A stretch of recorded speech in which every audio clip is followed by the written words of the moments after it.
ஆ, வணக்கம் எல்லாருக்கும். ஆ, நாங்க பவித்ரா அஸ்ட்ராலஜிக்கல் சென்டர்லேருந்து பேசுறோம். இந்த இந்த சேனலோட மெயின் குறிக்கோள் என்னன்னா, எல்லா சாமானிய மக்களுக்கும் ஜோதிடம் வந்து எளிய முறையில புரியணும்னு சொல்லிட்டு தான். ஸோ ஒரு பொது விதிகள், குரு பயிற்சி, சனி பயிற்சி அப்படின்னு வீடியோ போடாம ஒரு ஜாதகத்தை போட்டு விளக்குனா அது ஆ, எல்லாருக்கும் ரொம்ப எளிதா புரியுங்கிறது தான் வந்து எங்களுடைய நோக்கம். பொது விதிகள், இந்த கோச்சார பயிற்சிகள் எல்லாமே வந்து ஒரு 5 இல்ல 10% மேல ஒரு ஜாதகத்துல வேலை செய்ய போறதில்ல. ஸோ ஒரு ஜாதகத்துல முக்கியமா வேலை செய்யறது எதுன்னா அவங்களோட பிறப்பு லக்னம், அதுக்கப்புறம் அவங்க பிறந்தபோது இந்த கிரக நிலைகள் தான். ஸோ அப்படி இருக்கும்போது இன்னைக்கு நம்ம பார்க்க போற தலைப்பு என்னன்னா, உயர்கல்விக்கான பொது விதிகள். ஸோ இந்த டைம்ல பார்த்தீங்கன்னா, நிறைய மாணவர்கள் வந்து வெளியில போயிட்டு படிக்கணும்னு ஆசைப்படுறாங்க. ஸோ பெரும்பாலும் மாணவர்கள் வந்து அதுவும் ஃபாரின் போயிட்டு யுஎஸ்ஏ, யூரோப், கனடா அங்கெல்லாம் போயிட்டு படிக்கணும்னு வந்து எஸ்பெஷலி ஹையர் எஜுகேஷனுக்கு படிக்கணும்னு ஒரு விருப்பம் இருக்கு. ஸோ அதுக்கு வந்து ஒரு ஜாதகத்துல எந்த மாதிரியான கிரக சேர்க்கைகள் இருந்தா அது வந்து ரொம்ப சுலபமா நடக்குங்கிறது தான் இன்னைக்கு நம்ம பார்க்க போறோம். இங்க வந்து 2 உதாரண ஜாதகம் கொடுத்துருக்கேன். ஒண்ணு சென்னையில பிறந்த ஜாதகம், இன்னொன்னு ஸ்ரீரங்கத்துல பிறந்த ஜாதகம். இங்க வந்து அதுக்கான பொது விதிகளை சும்மா குறிப்பிட்டிருக்கேன். ஸோ அந்த விதிகளை பத்தி இப்ப பார்க்கலாம்.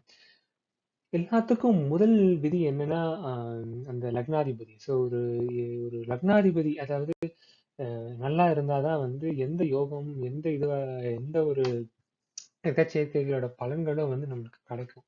ஸோ லக்னாதிபதி கெட்டு போயிட்டு போட்டா எந்த ஒரு யோகமும் வேலை செய்யாது. ஸோ ரொம்ப முக்கியமானது வந்து இந்த லக்ன அதிபதின்னு சொல்ற ஒரு கிரகம். ஸோ 12 லக்னத்துல ஏதாவது இப்ப இந்த ஜாதகத்தை எடுத்தீங்கன்னா இங்க செவ்வாய். இந்த லக்ன அதிபதி வந்து கேந்திரம் இல்ல திரிகோணத்துல வந்து அந்த லக்ன அதிபதி வலுவா இருக்கும். அது ரொம்ப முக்கியமான ஒரு விதி.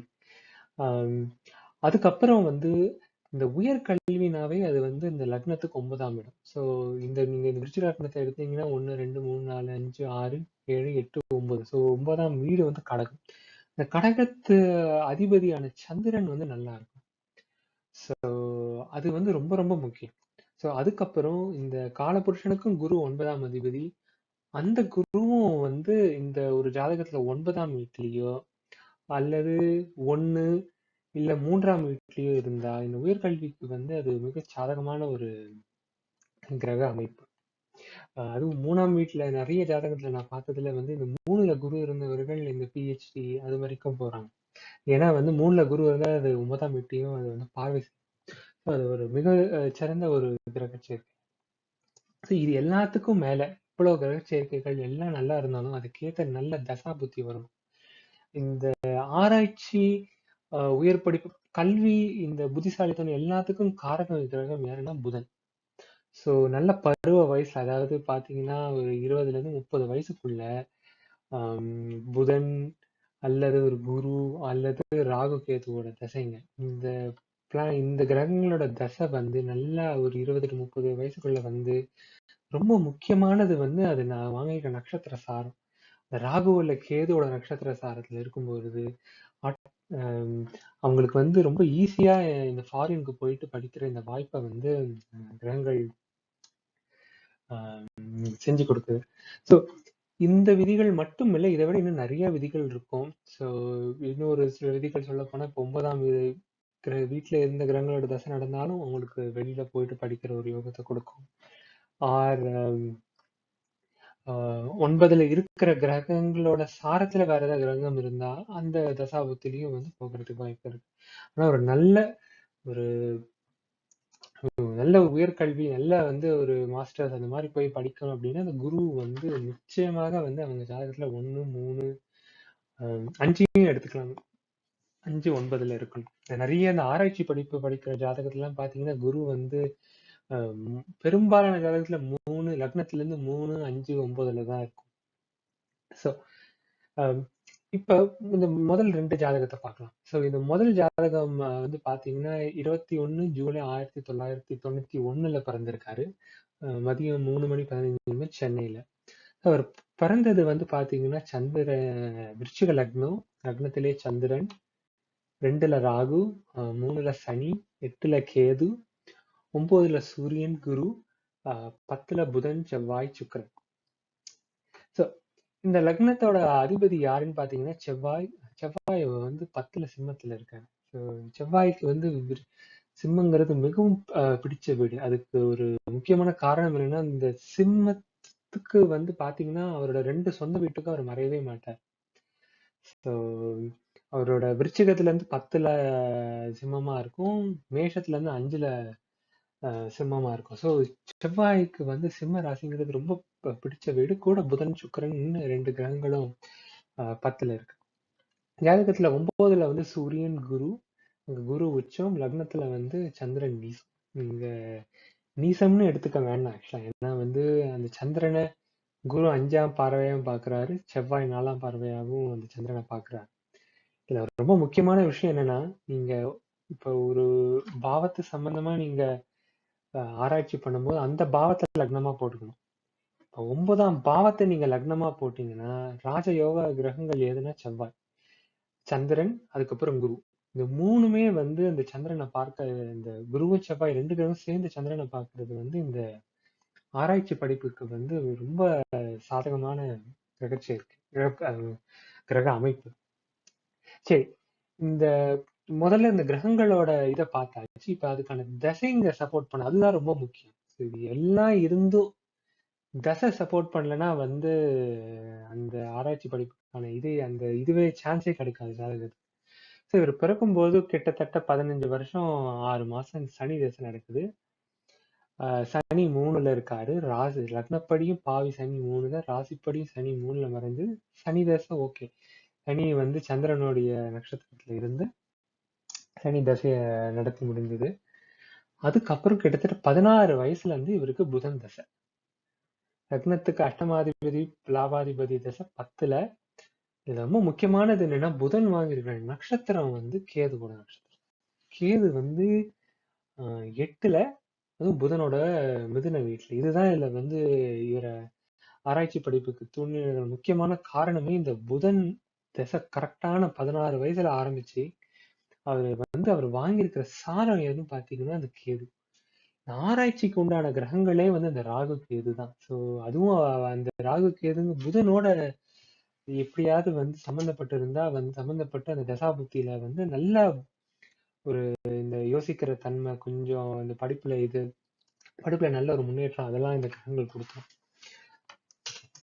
ஸோ 16 வயசு புதன் தசை, புதன் புத்தி.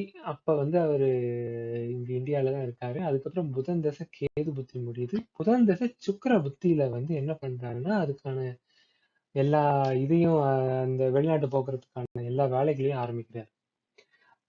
கரெக்டா புதன் தசை சுக்கிர புத்தி குருவோட அந்தரத்துல இவர் வந்து வெளிநாட்டுக்கு கிளம்பி போயிடுறாரு. ஸோ அதுவும் ரொம்ப உலகத்திலேயே தலைச்சிறந்த ஒரு 10 பல்கலைக்கழகத்துல இவர் சூஸ் பண்ண இதுல வந்து இவருக்கு படிக்க வாய்ப்பு கிடைக்குது. வாய்ப்பு கிடைச்சிட்டு முதல் ஒரு 8 மாசம், அதாவது புதன் தசை சூரிய புத்தி வரைக்கும், அடுத்த புதன் தசை சூரிய புத்தி வரைக்கும் படிக்கிறாரு. இவர் செலவு பண்ணி படிக்கிறாரு. அதுக்கப்புறம் வந்து ஸ்காலர்ஷிப்பும் கிடைக்குது. அதாவது புதன் தசை சந்திர புத்தியில மாஸ்டர்ஸுக்குன்னு முதல்ல போய் படிக்க போனவர் புதன் தசை சந்திர புத்தியில வந்து பாத்தீங்கன்னா அதையே அப்படியே இன்னும் அடுத்த படிக்கு மேல, அதாவது ஆராய்ச்சி படிப்புன்னு சொல்ற பிஹெச்டிக்கு புதன் தசை சந்திர புத்தியில அதுக்கான ஒரு அற்புதமான ஒரு யோகம் கிடைக்குது. சந்திரனும் பார்த்தீங்கன்னா லக்னத்துக்கு பாக்கியாதிபதி. நான் முன்னாடியே சொன்ன மாதிரி நீசன் எடுத்துக்க கூடாது. இந்த 9 கிரகத்திலேயே உச்சம் பெற்ற குருவை விட சந்திரன் தான் மிகுந்த யோகம் வாய்ந்த கிரகம். அந்த புதன் தசை சந்திர புத்தியில வந்து அவர் அந்த ஆராய்ச்சி படிப்பை ஆரம்பிச்சு அவர் வந்து புதன் தசை குரு புத்தியில அவர் பட்ட படிப்பை முடிச்சுட்டு வெளில வர்றாரு. ரொம்ப கிட்டத்தட்ட யாரும் படிக்காத ஒரு துறையை எடுத்து அதுல பிஹெச்டி முடிச்சுட்டு வெளில வந்திருக்காரு. இதுக்கான முக்கியமான காரணம் வந்து அந்த கரெக்டான ஒரு 20 வயசுல வந்து புதன் தசை அவர் வாங்கியிருக்கிற சாரம் வந்து பாத்தீங்கன்னா கேதுவோட சாரம். கேது 8ல புதனோட வீட்டுல. கேது 8ல இருந்ததுனால நிறைய கஷ்டமும் பட்டார். அண்ட் இவரும் அதாவது லக்னத்தோட 9ஆம் வீட்டுக்கும் புதன் நல்ல கிரகம் இல்லை. அதாவது கடகத்துக்கும் பாத்தீங்கன்னா 3க்கும் 12க்கும் உடைய விரையாதிபதி தான் புதன். அதனால நிறைய சிரமப்பட்டு தான் அதுல வெளில வந்தார். ஆனா அந்த நல்ல ஒரு யூனிவர்சிட்டியில பெரிய நல்ல ரேங்கிங் இருக்கிற யூனிவர்சிட்டியில அந்த வாய்ப்பை கொடுத்தது வந்து இந்த கேது சாரத்துல இருக்கிற இந்த புதன் தான். சரி, இது முதல் ஜாதகம். இது 2வது ஜாதகத்தை பார்ப்போம். ஸோ இவங்க வந்து பாத்தீங்கன்னா 26 ஜூன் 1995 பிறந்திருக்காங்க. மதியம் 1:31 PM ஸ்ரீரங்கத்துல பிறந்திருக்காங்க. இவங்க என்னன்னு பாத்தீங்கன்னா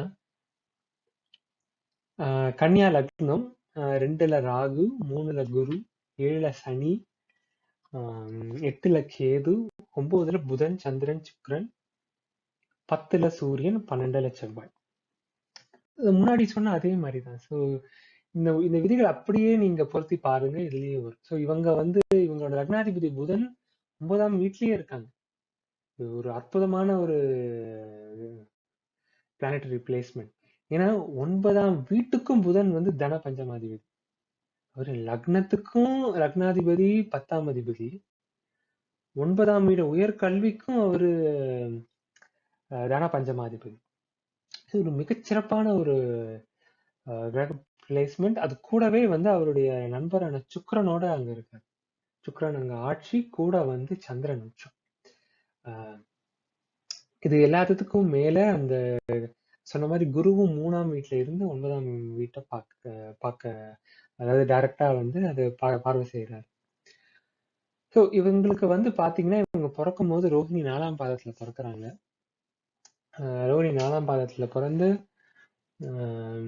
கொஞ்சம் சந்திர தசை, செவ்வாய் தசை முடியுது. அதுக்கப்புறம் ராகு தசை. கிட்டத்தட்ட 8 வயசுல இருந்து வந்து இவங்களுக்கு ராகு தசை. ராகு வந்து பாத்தீங்கன்னா சுயசாரம் 2ல இருக்கு, சுவாதி நட்சத்திரத்திலே இருக்கு. ஆனா வீடு கொடுத்த சுக்கிரன் நல்ல பலமா 9ஆம் இடத்துல இருக்குன்னா ராகு தசை நல்லா படிப்பு, நிறைய பயணங்களை கொடுத்துச்சு இந்த ராகு தசை. கரெக்டா ராகு தசை சுக்கிர புத்தியில அவங்க வந்து இது வெளிநாடு போகணுங்கிறதுக்கான முயற்சி எல்லாம் எடுக்கிறாங்க. அதாவது சுக்கிர புத்தியோட கடைசியில சுக்கிர புத்தியோட கடைசியில இதை எடுத்துட்டு சுக்கிர என்ன பண்றாங்க, ராகு தசையில வெளிநாட்டுக்கெல்லாம் அப்ளை பண்ணிட்டு அந்த சுக்கிர புத்திலேயே அவங்களுக்கு வந்து அந்த வெளிநாட்டு போய் படிக்கிற யோகம் எல்லாம் கிடைச்சது.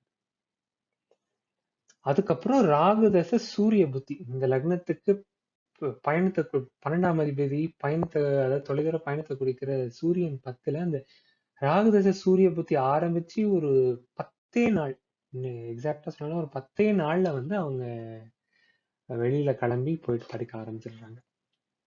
ஸோ இவங்களும் பாத்தீங்கன்னா மாஸ்டர்ஸ் பை ரிசர்ச் மாலிகுலர் பயாலஜின்னு சொல்லிட்டு ரொம்ப ஒரு இந்த கம்ப்யூட்டர் சயின்ஸ் ஐடி அது மாதிரி இல்லாம கொஞ்சம் ஒரு டிஃப்ரெண்டான ஃபீல்டில் வந்து பேச்சுலர்ஸ் அண்ட் மாஸ்டர்ஸ் படிச்சிருக்காங்க. இப்போ அடுத்தது குரு தசை அவங்களுக்கு ஆரம்பிச்சிருக்கு. குரு தசையிலையும் அவங்க படிக்கணும்னு மேலே நினைச்சாங்கன்னா அவங்களுக்கு இன்னும் வந்து அற்புதமான யோகத்தை அந்த குரு பண்ணி கொடுக்கும். ஏன்னா வந்து லக்னத்துக்கு மகா பாவி குரு, 4 7க்கு அதிபதி குரு, கேந்திராதிபதி. ஸோ அவர் 3ல மறைஞ்சி லக்ன சுவர்களோட பார்வை பெற்று இருக்கிறதுனால குரு வாங்கிக்கிற நட்சத்திரமும் சனி சாரம். ஸோ லக்ன பஞ்சமாதிபதியோட நட்சத்திரம். அதனால இந்த குரு தசை வந்து அவங்களுக்கு இன்னும் மேல, அதாவது இப்ப எம்எஸ் முடிச்சுட்டாங்க, இன்னும் பிஹெச்டி எல்லாம் படிக்கணும் அப்படின்னா இந்த குரு வந்து ஒரு அற்புதமான குரு தசை வந்து அற்புதமான யோகத்தை கொடுத்துரும் இந்த குரு தசை சனி புத்தியில இருந்து. ஸோ ஜஸ்ட் இன்னைக்கு வந்து ஒரு 2 ஜாதகம் பார்த்துருக்கோம். உங்களுக்கு ஏதாவது கொஸ்டின்ஸ் இருந்தா கமெண்ட்ஸ்ல எழுதுங்க. அண்ட் உங்க யாருக்காவது ஜாதகம் பார்க்கணும், இத உயர்கல்வி மட்டும் இல்லாம வேலை, திருமணம், ஏதாவது ஜாதகத்தை பத்தி ஏதாவது கேள்வி கேட்கணும், உங்களுக்குன்னு தனியா கன்சல்டேஷன் வேணும்னா இந்த இமெயில் ஐடிக்கு நீங்க ஒரு இமெயில் அனுப்புங்க. நாங்க இமிடியட்டா வி வில் ரெஸ்பாண்ட். அண்ட் நம்ம எதர் ஃபோன்லயோ இல்லை ஸ்கைப்லயோ உங்களோட ஜாதக பலனை நீங்க கேட்டு தெரிஞ்சுக்கலாம். தேங்க்ஸ்.